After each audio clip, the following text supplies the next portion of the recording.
Apat na batang magkakapatid ang sinagip matapos silang iwan at ikandado ng kanilang ina sa loob ng bahay sa Lapu-Lapu City, Cebu.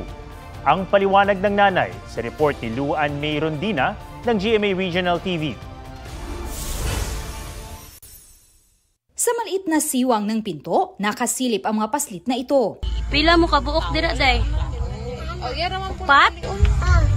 Papa mo ni kaon?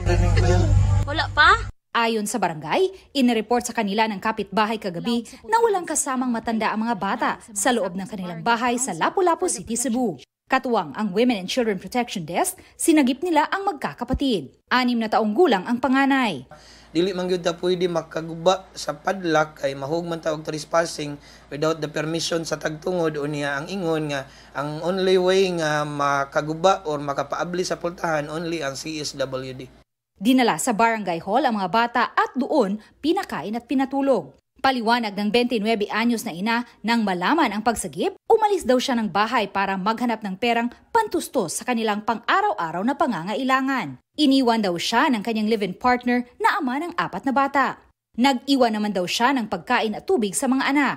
Ikinandado raw niya ang mga bata sa takot na madisgrasya kapag nakalabas. Aminado siyang mali ang ginawa. Kahit hirap man, wala raw siyang planong ipamigay ang mga bata.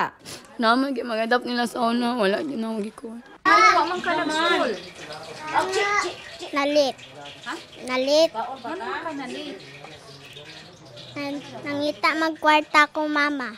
Nasa kustodiya ng CSWD ang mga bata habang pinag-aaralan ang kakayahan ng ina na mag-alaga sa kanila. Luan May Rondina ng GMA Regional TV, nagbabalita para sa GMA Integrated News.